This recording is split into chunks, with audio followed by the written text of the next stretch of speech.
तो गाइस ਆਪਾਂ ਟੌਪਿਕ ਸ਼ੁਰੂ ਕਰਾਂਗੇ ਕੰਪੈਰੀਟਿਵ ਪੋਲਿਟਿਕਸ ਜਿਸ ਨੂੰ ਪੰਜਾਬੀ ਦੇ ਵਿੱਚ ਬੋਲਦੇ ਆ ਤੁਲਨਾਤਮਕ ਰਾਜਨੀਤੀ ਤੁਲਨਾ ਦੋ ਚੀਜ਼ਾਂ ਦੇ ਵਿਚਕਾਰ ਤੁਲਨਾ ਕਰਨਾ ਜਿਸ ਨੂੰ ਤੁਲਨਾ ਨੂੰ ਪੰਜਾਬੀ ਦੇ ਵਿੱਚ ਕੀ ਇੰਗਲਿਸ਼ ਚ ਕੀ ਬੋਲਦੇ ਆ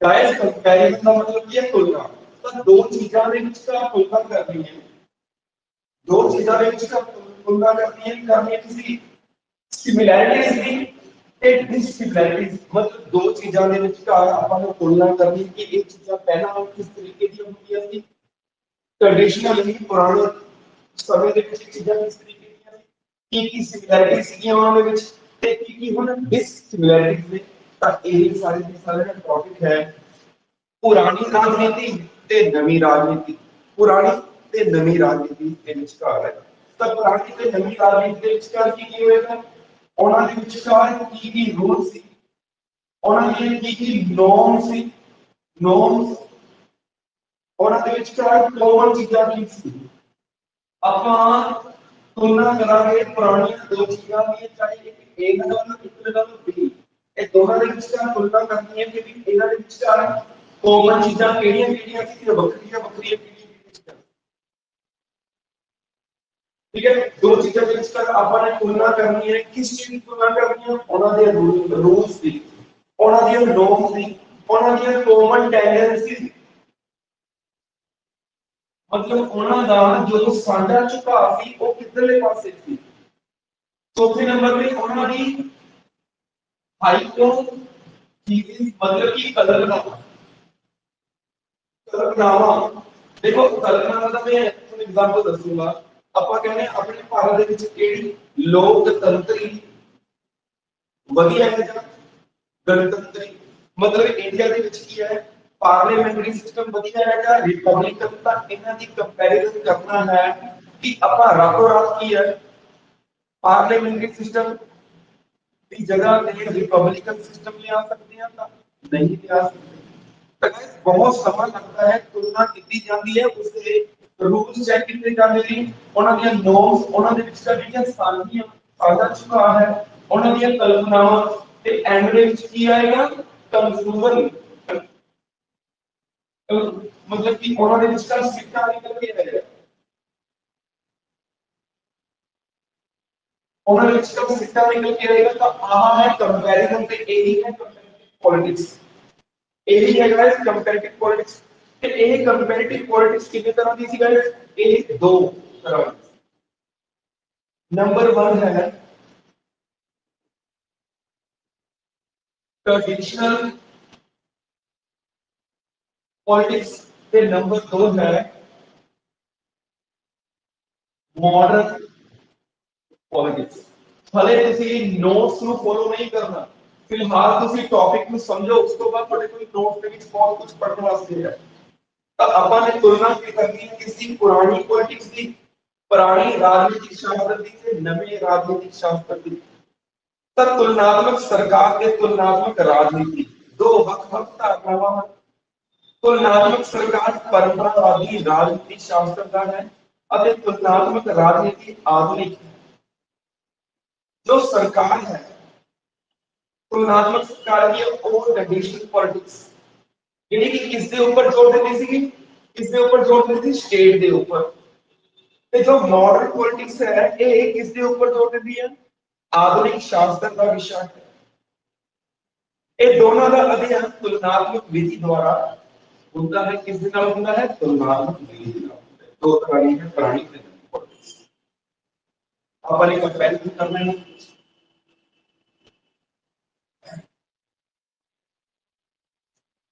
देखो जी जो दो क्वेश्चन बना रहे हैं who was the first Greek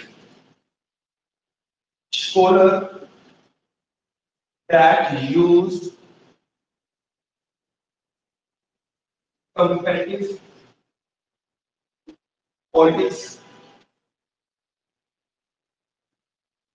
मतलब कि इस तुलनात्मक विधि इस तुलनात्मक राजनीति की पहली बार वरतों किसने की थी? इसका आंसर किया है गाइस एरिस्टोटल। जो एरिस्टोटल ने 158 देशों के अलग अलग संविधानां का निचोड़ कढ़िया तुलना की थी। तो तुलना पहली बार किसने की थी? राजनीति के विच अलग-अलग देशों के संविधान की तुलना किसने की थी? एरिस्टोटल ने। एरिस्टोटल ने कितने देशों के संविधान की तुलना की थी? 158 इन पोर्शन। कि इसने पहली बार तुलना की थी सीधा इसको की बोलते हैं फादर ऑफ कंपैरेटिव पॉलिटिक्स। लिखना है father of comparative politics, father of comparative politics the पितामह किसको बोलते हैं? इस एरिस्टोटल। जिसने किया फर्स्ट टाइम तो राजनीति शास्त्र तुलनात्मक विधि, राजनीति शास्त्र के विच किया तुलनात्मक विधि की वरतों सब तो पहला किसी विद्वान ने की थी, किसी स्कॉलर ने की थी? एरिस्टोटल ने। जिसने कि 158 देशों का एक यूनान ने 58 देशों का अध्ययन किया।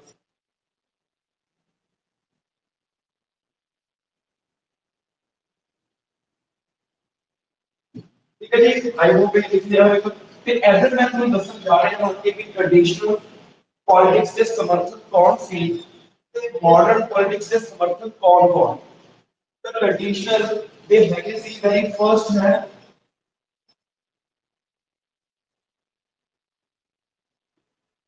एरिस्टोटल। आज तक तो बोल दे दूसरे नंबर पे अपमान मैकावली, तीसरे नंबर पे मॉन्टेस्क्यू। मॉन्टेस्क्यू ਨੂੰ ਰੱਖੋਗੇ ਤਾਂ ਇਹ ट्रेडिशनल पॉलिटिक्स ਦੇ ਸਮਰਥਕ ਸੀਗਾ ਤੇ ਇਹ ਫੋਕਸ ਕਿਸ ਦੇ ਉੱਪਰ ਕਰਦੇ ਸੀ? ਨੋਟ ਕਰਿਓ ਇਹ ਫੋਕਸ ਕਿਸ ਦੇ ਉੱਪਰ ਕਰਦੇ ਸੀਗੇ? पॉलिटिकल स्ट्रक्चर ਦੇ ਉੱਪਰ, पॉलिटिकल स्ट्रक्चर के ऊपर फोकस करते थे ये सारे। दसूंगा मैं एरिस्टोटल के मैकावली के मॉन्टेस्क्यू के बारे में। ऐसे तो मैं मॉन्टेस्क्यू के बारे में दसूंगा एरिस्टोटल के बारे में।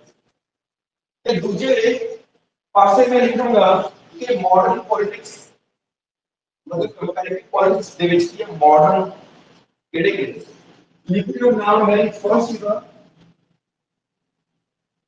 ਰॉय सी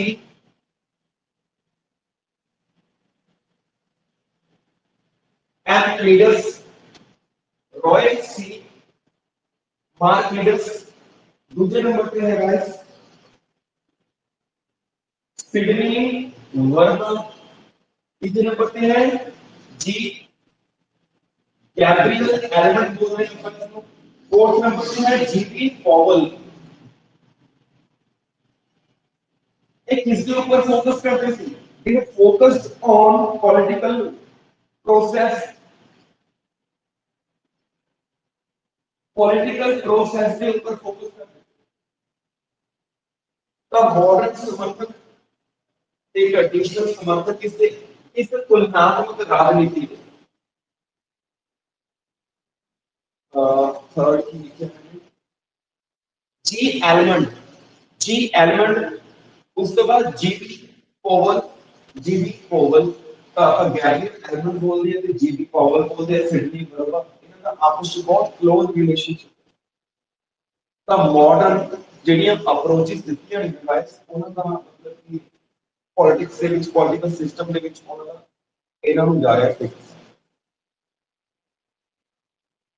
ਤਾਂ ਇਹ ਕਿਸ ਦੇ ਉੱਪਰ ਫੋਕਸ ਕਰ ਰਹੇ ਸੀ? ਪੋਲਿਟਿਕਲ ਪ੍ਰੋਸੈਸ ਦੇ ਉੱਪਰ, ਇਹ ਢਾਂਚੇ ਦੇ ਉੱਪਰ, ਇਹ ਰਾਜਨੀਤਿਕ ਢਾਂਚੇ ਦੇ ਉੱਪਰ ਤੇ ਇਹ ਰਾਜਨੀਤਿਕ ਪ੍ਰੋਸੈਸ मतलब क्रिया काम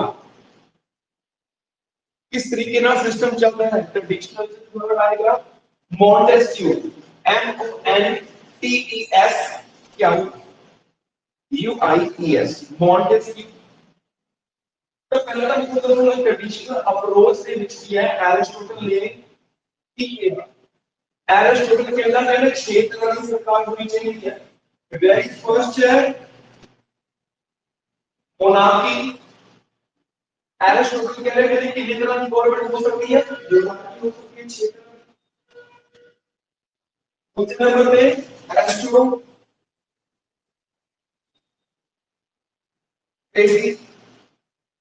रेस्टोरेट बोलते हैं अपन। उसके बाद क्वालिटी, उसके बाद टायरानी का मतलब होता है अत्याचारी। और में हम क्या किया है ऑलिगैरिज्म, ऑलिगैरिज्म बोलते हैं इसको। डेमोक्रेसी पर ਇਹ ਰਾਜਨੀਤਿਕ ਢਾਂਚੇ ਦੀ ਬਾਰੇ ਗੱਲਾਂ ਕਰਦੇ ਨੇ। ਢਾਂਚਾ ਕਿਹਦਾ ਹੋਣਾ ਚਾਹੀਦਾ ਹੈ ਰਾਜਤੰਤਰ, ਅਰਿਸਟੋਕ੍ਰੇਸੀ, ਕੁਲੀਨ ਤੰਤਰ ਬੋਲਾਂਗੇ ਕੁਲੀਨ ਤੰਤਰ, ਪੋਲਿਟੀ, ਟਾਇਰਾਨੀ ਨੂੰ ਬੋਲਦੇ हैं अत्याचारी, ओलिगेसी मतलब कि जिन्हां दे कोले अनलिमिटेड पावर्स ਹੁੰਦੀਆਂ ਨੇ। ओलिगेसी ਤੇ डेमोक्रेसी ਤੁਹਾਨੂੰ पता लोकतंत्र, ਇਹ एरिस्टोटल ने किया छह तरह ਦੀ सरकार हो सकती है। पर एक ट्रेडिशनल अप्रोच थी, पुरानी सोच थी, पुरानी अप्रोच थी उस समय के हालात के अकॉर्डिंग। जे मैं ਤੁਹਾਨੂੰ मॉन्टेस्क्यू ਦੀ ਗੱਲ करा, मॉन्टेस्क्यू मॉन्टेस्क्यू ने एक किताब छपी थी 1748।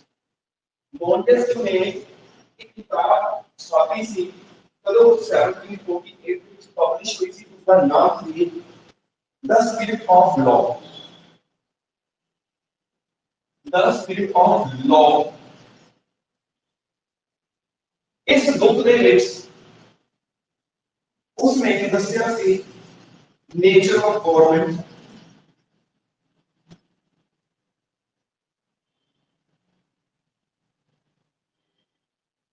दूसरे नंबर की प्रिंसिपल ऑफ गवर्नमेंट।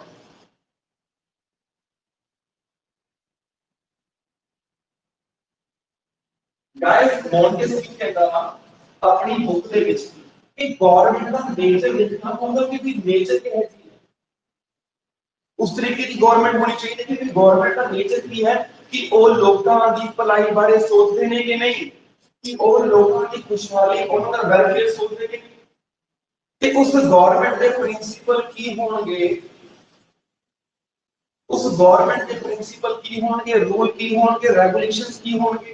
इस मॉन्टेस्क्यू ने अपनी बुक ਦੇ ਵਿੱਚ ਤੁਲਨਾ ਕੀਤੀ ਸੀ कंपैरेटिव पॉलिटिक्स। ਹੋਰ ਤਾਂ ਹੋਰ मॉन्टेस्क्यू ਕਹਿੰਦਾ ਕਿੰਨੇ ਤਰ੍ਹਾਂ ਦੀ ਗਵਰਨमेंट ਹੋ ਸਕਦੀ ਹੈ, ਤਿੰਨ ਤਰ੍ਹਾਂ ਦੀ गवर्नमेंट ਹੋ ਸਕਦੀ ਹੈ। मॉन्टेस्क्यू ਕਹਿੰਦਾ ਕਿੰਨੇ ਤਰ੍ਹਾਂ ਦੀ ਹੋ ਸਕਦੀ ਹੈ, ਤਿੰਨ ਤਰ੍ਹਾਂ ਦੀ। वेरी फर्स्ट इज रिपब्लिकन या रिपब्लिक, ऐसे रिपब्लिक लिखोगे। सेकंड नंबर पे मोनार्की, मोनार्की मतलब होता राजतंत्र, राजा रानी जल्दी। देखो क्वीन एलिजाबेथ की डेथ हुई है ਤੇ ਉਸ ਦੇ ਹੀ ਬੇਟੇ ਨੂੰ ਕੀ ਹੈ ਗੱਦੀ ਮਿਲ ਗਈ, ਤਾਂ मोनार्की सिस्टम चल रहा है। ਤੇ ਤੀਜੇ ਨੰਬਰ ਤੇ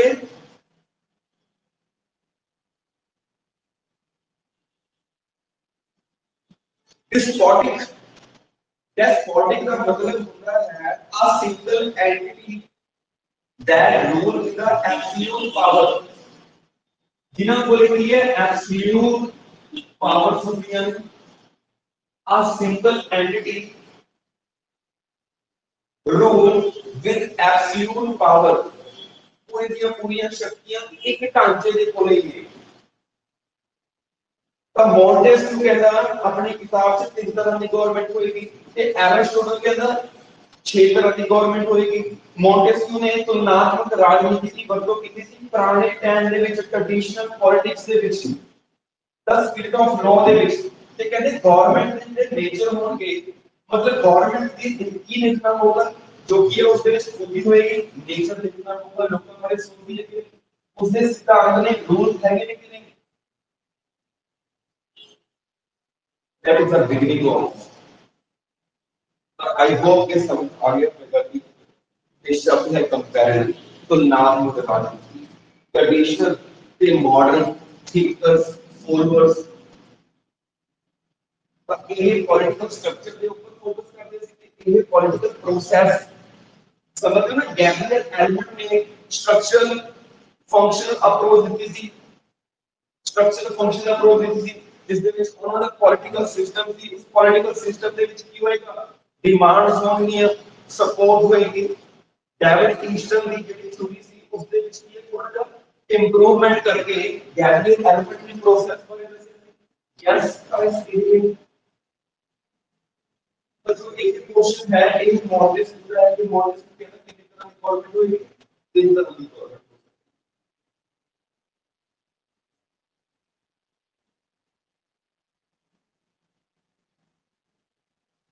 The father of comparative politics तुलनात्मक राजनीति का पितामह किसको मानते हैं, एरिस्टोटल को मानते हैं। क्यों, इसने फर्स्ट टाइम ये कंपैरिजन किया थी 158 ये कंट्री से कॉन्स्टिट्यूशन एनालाइज किया थी।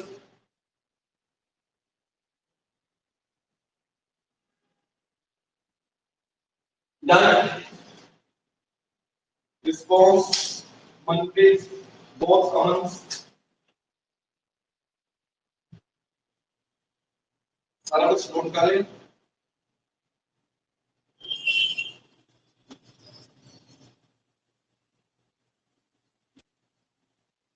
हेलो गाइस, आवाज ओके है?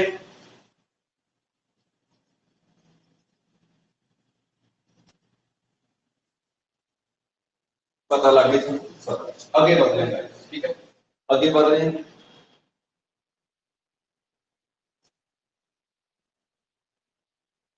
This is just a beginning, okay? It's just beginning है।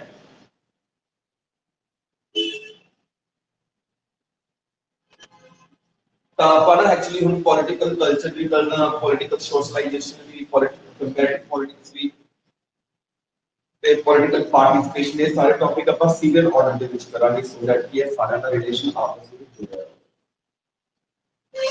ਠੀਕ ਹੈ, ਜੋ notes I have given you ਉਹਦੇ ਵਿੱਚ ਲਿਖਿਆ ਹੋਇਆ ਹੈ ਕਿ ਅਰਸਤੂ ਤੋਂ ਬਾਅਦ ਮੈਕਾਵਲੀ, ਮੈਂਟਸਕਿਊ ਤੇ ਜੇਮਸ ਬ੍ਰਾਈਸ ਆਦਿ ਨੇ ਅਧਿਐਨ ਵਿਧੀ ਅਪਣਾਈ ਸੀ। ਕਿਹੜੀ ਅਧਿਐਨ ਵਿਧੀ ਅਪਣਾਈ ਸੀ? ਤੁਲਨਾਤਮਕ ਵਿਧੀ ਅਪਣਾਈ ਸੀ। ਟ੍ਰੈਡੀਸ਼ਨਲ राजनीति शास्त्र के इतिहास ਵਿੱਚ राजनीति शास्त्र ਨੂੰ ਕਿੰਨੇ ਭਾਗਾਂ ਵਿੱਚ ਵੰਡਿਆ ਗਿਆ ਹੈ? ਤਾਂ ਪੋਲੀਟੀਕਲ ਸਾਇੰਸ ਨੂੰ ਦੋ ਪਾਰਟਸ ਵਿੱਚ ਵੰਡਿਆ ਗਿਆ ਹੈ, ਇੱਕ ਟ੍ਰੈਡੀਸ਼ਨਲ ਹੋ ਗਈ ਤੇ ਇੱਕ ਮਾਡਰਨ ਹੋ ਗਈ। ਟ੍ਰੈਡੀਸ਼ਨਲ ਜਿਹੜੀ ਸੀ 20ਵੀਂ ਸਦੀ ਤੋਂ ਪਹਿਲਾਂ, ਬਿਫੋਰ 20th ਸੈਂਚੁਰੀ, ਤੇ ਮਾਡਰਨ ਪੋਲਿਟਿਕਸ 20ਵੀਂ ਸਦੀ ਦੇ ਆਰੰਭ ਵਿੱਚ ਸ਼ੁਰੂ ਹੋਈ ਸੀ। 20ਵੀਂ ਸਦੀ ਦੇ ਆਰੰਭ ਵਿੱਚ ਸ਼ੁਰੂ ਹੋਈ ਸੀ। ਠੀਕ ਹੈ, ट्रेडिशनल पॉलिटिक्स से मॉडर्न पॉलिटिक्स के बीच का थोड़ा सा डिफरेंस मैंने मेंशन किया। आई होप कि जो मैंने पहला किया वो समझ आ गया होगा। तो ट्रेडिशनल पॉलिटिक्स से मॉडर्न पॉलिटिक्स के बीच का मैं देखो तो ट्रेडिशनल पॉलिटिक्स का पहला पॉइंट क्या है, मुख्य तौर पे सिद्धांतिक ਅਤੇ ਸੰਸਥਾਵਾਂ ਦਾ ਹੀ ਅਧਿਐਨ ਕਰਦੀ ਹੈ। ਉਹਨੇ ਦੱਸਿਆ ਸੀ ਨਾ ਮੈंने ਇਹ ਸਟਰਕਚਰ ਢਾਂਚਿਆਂ ਦਾ, ਸੰਸਥਾਵਾਂ ਦਾ ਅਧਿਐਨ ਕਰਦੀ ਹੈ। ਦੂਜੇ ਪਾਸੇ ਇਹ ਰਾਜਨੀਤਿਕ ਸੰਸਥਾਵਾਂ ਦੀ ਵਾਸਤਵਿਕ कार्यशीलता, पॉलिटिकल प्रोसेस, उन्होंने प्रभावित करने वाले गैर राजनीतिक तत्वों का अध्ययन करती है। एक पॉलिटिकल स्ट्रक्चर, दूसरा की है पॉलिटिकल प्रोसेस। दोनों पहले पॉइंट इसका केंद्र बिंदु राज के सरकार का बहुपक्षी अध्ययन है। जो ट्रेडिशनल सी ना ये चीजों में बोलता हूं, जो वर्ड है स्टेट, जो शब्द है स्टेट, इस स्टेट शब्द का मतलब क्या होता है? कंट्री। वर्ड स्टेट किसने डिस्क्राइब किया थी first time? मैकावली। Who gave the term state? State का मतलब क्या होता है? Country. Who gave the term state? मैकावली answer है। ਤੇ ਮੈਕਾਵਲੀ ਨੇ ਹੀ ਡਿਸਕ੍ਰਾਈਬ ਕੀਤਾ ਸੀ ਕਿ ਸਟੇਟ ਬਣਨ ਵਾਸਤੇ ਕਿੰਨੇ ਤੱਤਾਂ ਦੀ ਲੋੜ ਹੁੰਦੀ ਹੈ, ਕਿੰਨੇ ਐਲੀਮੈਂਟਸ ਦੀ ਲੋੜ ਹੁੰਦੀ ਹੈ। 4 ਐਲੀਮੈਂਟਸ ਪੜ੍ਹੇ ਹੋਵੋਗੇ ਤੁਸੀਂ। ਵੈਰੀ ਫਰਸਟ ਹੈ ਜਿਓਗ੍ਰਾਫਿਕਲੀ ਏਰੀਆ। ਜਿਓਗ੍ਰਾਫਿਕ ਏਰੀਆ मतलब कि लैंड, एग्जैक्टली लैंड। दूसरे नंबर पे पॉपुलेशन, तीसरे नंबर पे गवर्नमेंट ਤੇ फोर्थ नंबर पे सोवरेनिटी। पहले नंबर पे जमीन, दूसरे नंबर पे ਕੀ ਆਏਗਾ? पॉपुलेशन, जनसंख्या। तीसरे नंबर पे क्या आएगा? गवर्नमेंट, सरकार।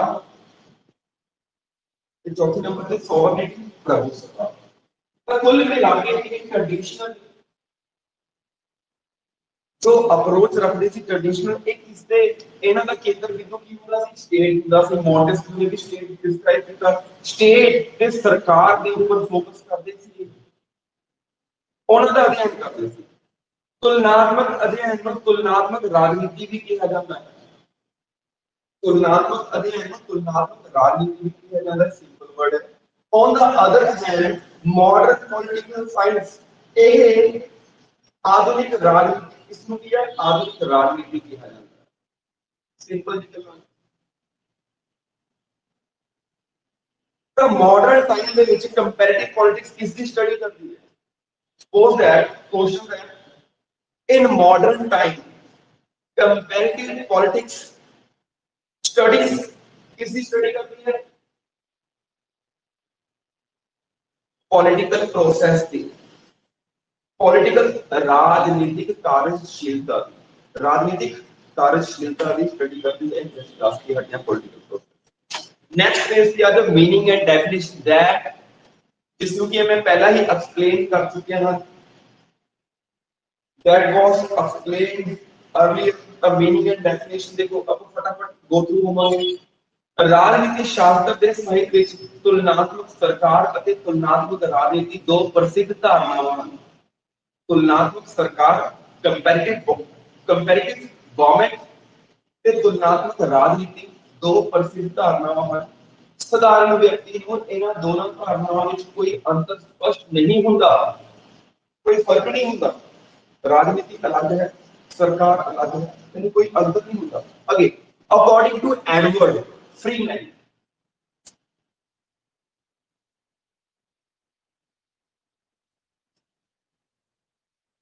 एडवर्ड फ्रीमैन की कहते कि तुलनात्मक सरकार तो मेरा भाव राजनीतिक संस्थावां ਅਤੇ सरकार ਦੇ रूपों का तुलनात्मक अध्ययन है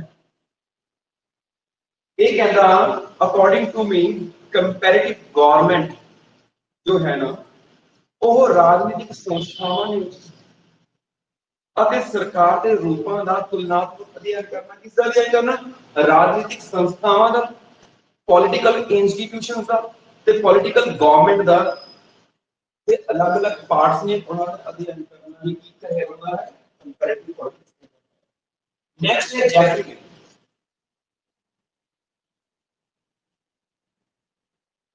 जेफरी के रॉबर्ट्स जेफरी के रॉबर्ट्स की कहना अपनी लैंग्वेज देखो जेफरी के रॉबर्ट्स की अपनी बुक से dictionary of political analysis dictionary of political analysis ਦੇ ਵਿੱਚ ਕੀ ਕਿਹਾ ਇਸਨੇ ਕਿ ਰਾਜਨੀਤੀ ਸ਼ਾਸਤਰ ਤੇ ਰਾਜਨੀਤੀ ਸਰਕਾਰ ਇੱਕੋ ਜਿਹੇ ਸ਼ਬਦ ਹਨ ਕਹਿੰਦਾ ਭਾਵੇਂ ਇਹ ਰਾਜਨੀਤਿਕ ਸ਼ਾਸਤਰ ਤੇ ਰਾਜਨੀਤਿਕ सरकार इको ਜਿਹੇ शब्द ने ਜਾਂ ਦੋਵੇਂ ਸ਼ਬਦ ਇੱਕ ਦੂਜੇ ਲਈ ਵਰਤੇ ਜਾਂਦੇ ਨੇ परंतु तुलनात्मक राजनीति का विषय ਅਤੇ ਅਧਿਐਨ ਖੇਤਰ ਬਹੁਤ ਵਿਸ਼ਾਲ ਹੈ ਇਸ ਦਾ पॉलिटिकल कंपैरेटिव पॉलिटिक्स का जो एरिया है ना वो बहुत वाइड है विषय वस्तु बहुत वाइड है ना ਇਹ ਨਾ केवल राज ਇਸ ਦੀਆਂ ਸੰਸਥਾਵਾਂ ਅਤੇ ਪ੍ਰਕਿਰਿਆਵਾਂ ਦੇ ਤੁਲਨਾਤਮਕ ਅਧਿਐਨ ਨਾਲ ਹੀ ਸੰਬੰਧਿਤ ਹਨ ਕਹਿੰਦੇ ਇਹ only not only related to state institutions and ਉਸ ਦੇ ਪ੍ਰੋਸੈਸ ਦੀ ਤੁਲਨਾਤਮਕ ਅਧਿਐਨ ਨਾਲ ਹੀ ਸੰਬੰਧਿਤ ਹੈ ਸਗੋਂ ਰਾਜਕੀ ਮਤਲਬ ਰਾਜ ਨਾਲ ਗੈਰ ਰਾਜਕੀ ਜਿਹੜੇ ਰਾਜ ਨਾਲ ਸੰਬੰਧਿਤ ਨਹੀਂ ਨੇ ਉਹਨਾਂ ਸੰਰਚਨਾਵਾਂ ਦਾ ਵਿਸ਼ਾਲ ਖੇਤਰ ਹੈ ਕਹਿੰਦੇ ਇਹ ਸਿਰਫ ਰਾਜ ਤੇ ਰਾਜ ਦੇ ਸੰਸਥਾਵਾਂ ਤੇ ਉਹਨਾਂ ਦੀਆਂ ਪ੍ਰਕਿਰਿਆਵਾਂ ਦੇ ਨਾਲ ਸੰਬੰਧਿਤ ਨਹੀਂ ਸਗੋਂ ਕੀ ਹੈ ਰਾਜ ਦੇ ਹੋਰ ਅੰਗਾਂ ਨਾਲ ਤੇ ਗੈਰ ਅੰਗਾਂ ਦੇ ਨਾਲ ਵੀ ਸੰਬੰਧਿਤ nature and characteristic of comparative politics nature and characteristic of comparative politics विश्लेषण ਅਤੇ ਵਿਵਹਾਰਕ ਅਧਿਐਨ इस पहला पॉइंट की है तुलनात्मक राजनीति सरकार का केवल बनतरी या सिद्धांतक अध्ययन नहीं है।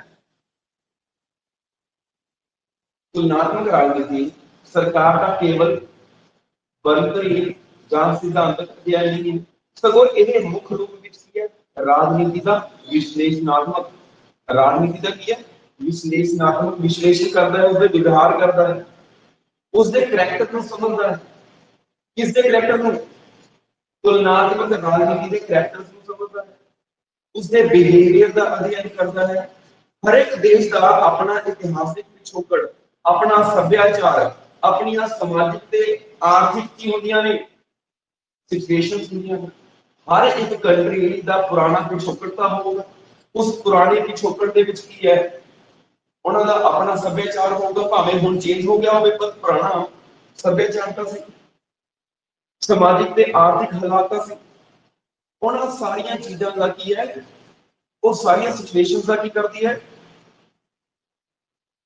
अध्ययन करती है ये सब राजनीतिक प्रणाली का ਇਹ ਸਭ ਰਾਜਨੀਤਿਕ ਪ੍ਰਣਾਲੀ ਦੀ ਕਾਰਜ ਪ੍ਰਣਾਲੀ ਨੂੰ ਪ੍ਰਭਾਵਿਤ ਕਰਦੀਆਂ ਹਨ ਤਾਂ ਇਹ ਸੱਭਿਆਚਾਰ ਆਰਥਿਕ ਤੇ ਸਮਾਜਿਕ ਹਾਲਾਤ ਇਤਿਹਾਸਿਕ ਪਿਛੋਕੜ ਕੀ ਹੈ ਉੱਥੇ ਦੀ ਰਾਜਨੀਤੀ ਨੂੰ ਪ੍ਰਭਾਵਿਤ ਕਰੇਗੀ ਡੈਫੀਨਿਟਲੀ ਕਰੇਗੀ ਉਸ ਟਾਈਮ ਦੇ ਹਾਲਾਤਾਂ ਦੇ ਅਕੋਰਡਿੰਗ ਉੱਥੇ ਦੀ ਕਾਰਜ ਪ੍ਰਣਾਲੀ ਨੂੰ ਇਫੈਕਟ ਕਰੇਗੀ ਯੈਸ ਕਰੇਗੀ ਇਹਨਾਂ ਦਾ ਵਿਸ਼ਲੇਸ਼ਣ ਕਰਨਾ ਜ਼ਰੂਰੀ ਹੁੰਦਾ ਹੈ ਉਹੀ ਕੀ ਹੈ ਕੰਪੈਰੀਟਿਵ ਪੋਲਿਟਿਕਸ दूसरे नंबर पे है सरकारी ਅਤੇ गैर सरकारी राजनीतिक गतिविधियां का अनेक रूपों में अध्ययन गवर्नमेंट एंड नॉन गवर्नमेंटल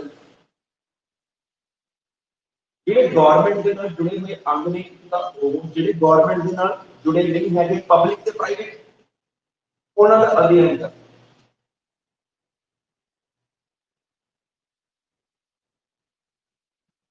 जिस विषय वस्तु का अध्ययन किया जा रहा है वो केड़ी है कि वो सरकारी है मतलब कि पब्लिक है या फिर वो प्राइवेट है पर इन्हां सरकारी या गैर सरकारी गतिविधियां का स्वरूप राजनीतिक होना चाहिए है तो अपने इंडिया दे विच केड़ी इकोनॉमी चल रही है अपनी इंडिया दे विच मिक्स इकोनॉमी चल रही है गाइस मिक्स इकोनॉमी इस मिक्स इकोनॉमी दे विच की होंदा है पब्लिक ते प्राइवेट ਤੇ ਇਹ ਪਬਲਿਕ ਤੇ ਪ੍ਰਾਈਵੇਟ ਕਿਹਦੇ ਅੰਦਰ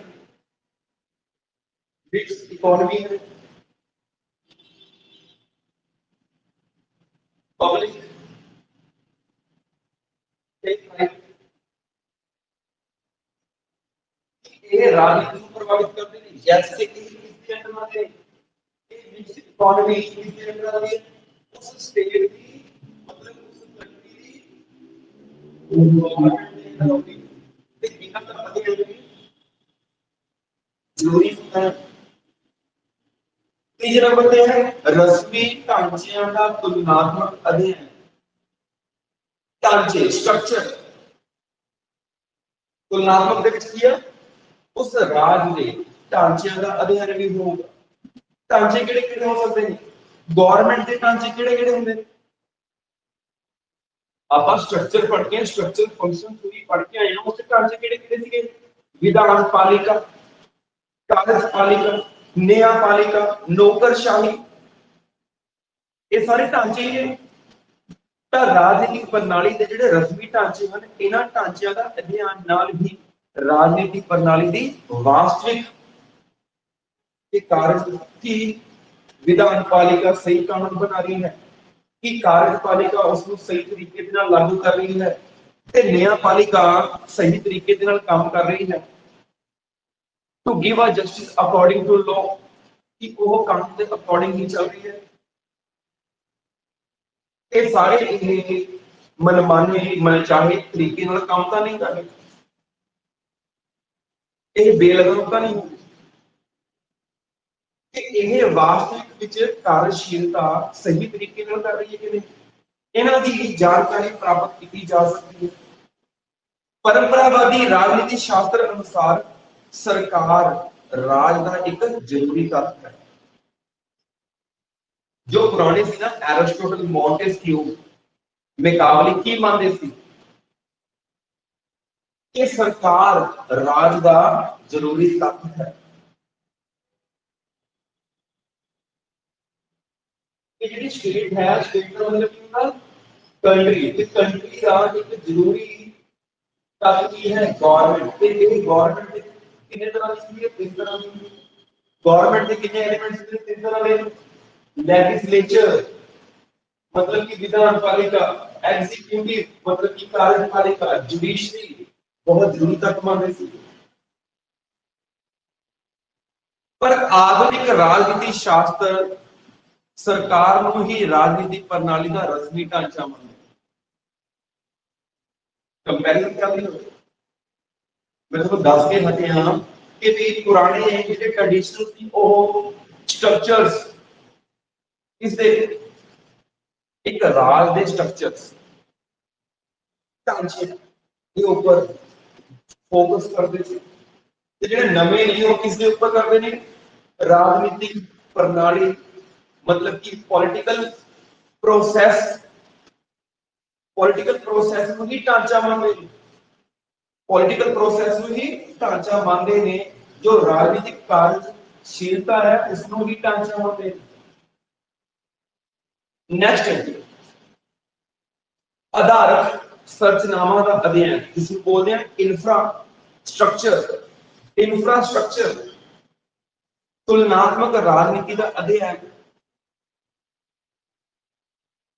करता विधानमंडल कार्यपालिका न्यायपालिका द्वारा किए जाते कार्यों का ही अध्ययन करके सफलता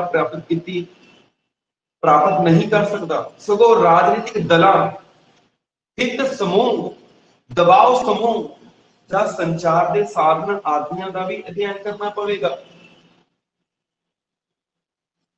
ये जो पॉइंट है ना इस किया गया कि तुलनात्मक राजनीति का जो अध्ययन है वो विधान पालिका कार्यपालिका न्यायपालिका तो इलावा होर इन्हां दा अध्ययन करना पऊगा उत्थे दे एनजीओ नॉन गवर्नमेंटल ऑर्गेनाइजेशन उत्थे दे हित समूह उत्थे दीयां पार्टीज उत्थे दीयां किहड़ियां राजनीतिक पार्टीज तो इलावा दबाव समूह संचार के साधन मीडिया गाइस संचार के साधन किहड़े हैं मीडिया उन्हां दा भी अध्ययन करना होगा ਤੁਹਾਨੂੰ ਮੈਂ ਗੱਲ ਦੱਸਾਂ इंडिया ਦਾ ਜਿਹੜਾ ਮੀਡੀਆ ਹੈ ਨਾ 2020 ਦੇ ਵਿੱਚ ਉਹ ਕਿੰਨੇ ਨੰਬਰ ਤੇ ਹੈ ਜਸਟ ਕਰੰਟ ਅਫੇਅਰ ਸ਼ੇਅਰ ਕਰ ਰਿਹਾ ਤੁਹਾਡੇ ਨਾਲ ਇੱਥੇ ਮੈਂ ਤੁਹਾਨੂੰ ਕ੍ਰਿਟਿਸਾਈਜ਼ ਕਰਦਾ ਹੋਇਆ ਨਹੀਂ ਦਿਖਾਈ ਦੇ ਰਿਹਾ ਤਾਂ ਇਹ ਰੈਂਕਿੰਗ ਹੈ ਇੰਡੀਆ ਦੇ ਮੀਡੀਆ ਦੀ ਦੁਨੀਆ ਦੇ ਵਿੱਚ 150वें ਨੰਬਰ ਤੇ ਹੈ ਤਾਂ ਤੁਲਨਾਤਮਕ ਰਾਜਨੀਤੀ ਦੇ ਵਿੱਚ मीडिया भी काउंट होगा प्रेस भी काउंट होगी आई होप समझ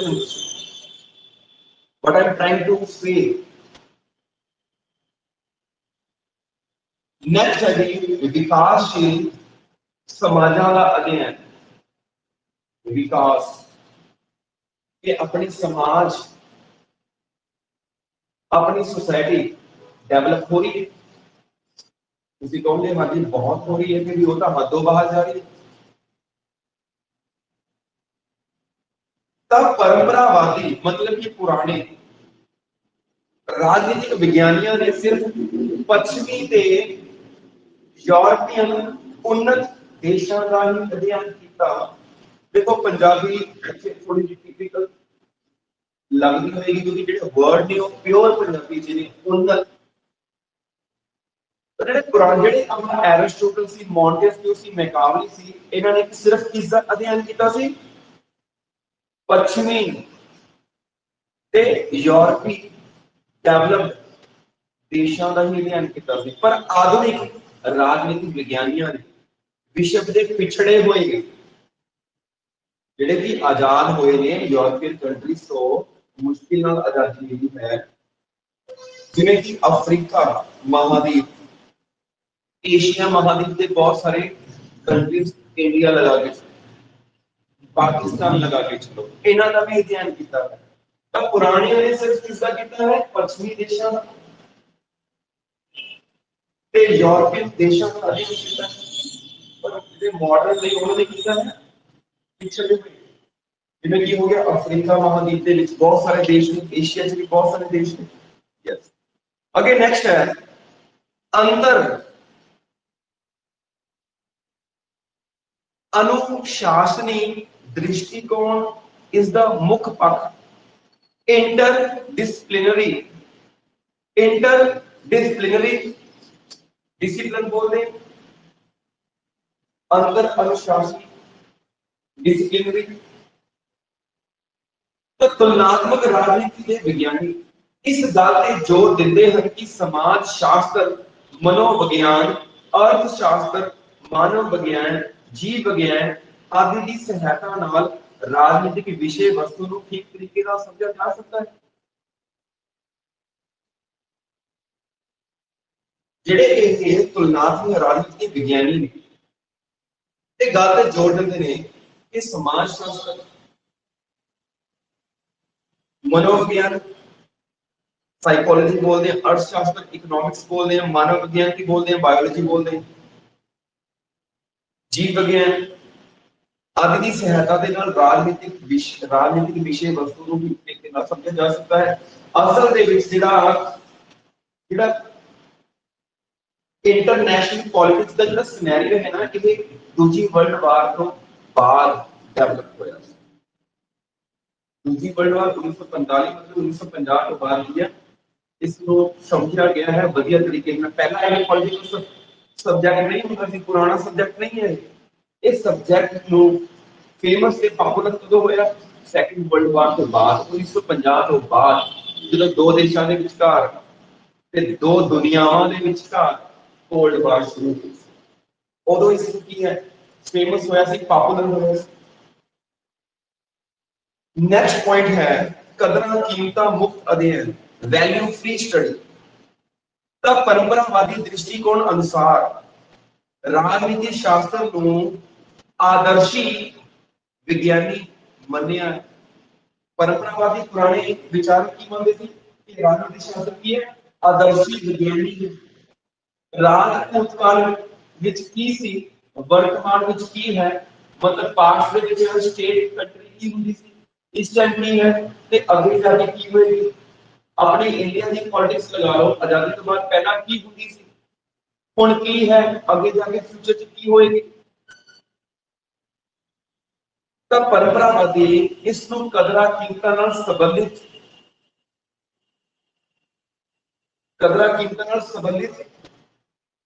होने चाहिए हैं पर तुलनात्मक राजनीति विच कदरा कीमतां का कोई स्थान नहीं है। कोई स्थान नहीं है कदरा कीमतां का कोई स्थान नहीं है सगों तत्थां दा वर्तमान व्यवहारिक रूप उसका अध्ययन का मुख्य विषय है। उसदे तत्थ उसदे सिट्टे उसदे वर्तमान दे विच सिट्टे बिहेव का अध्ययन ही मुख्य विषय। सिद्धांत निर्माण की खोज नेक्स्ट पॉइंट है कुछ राजनीतिक प्रणालियां दी समानतावां अते अंतरां दा केवल तुलनात्मक अध्ययन करना तुलनात्मक राजनीति के विषय का मोटिव नहीं है मतलब नहीं है मोटिव नहीं।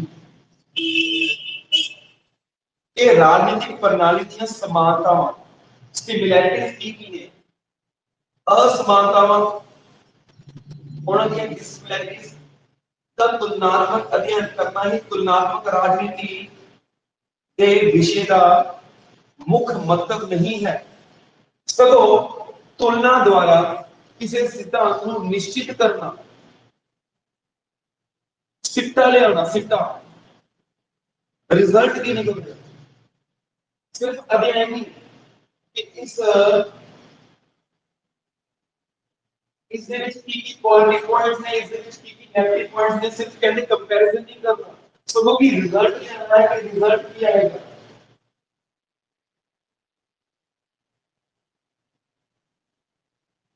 तो तुलनात्मक राजनीति का मेन मोटिव की होता है कंक्लूजन रिजल्ट सिट्टा का मुख्य उद्देश्य।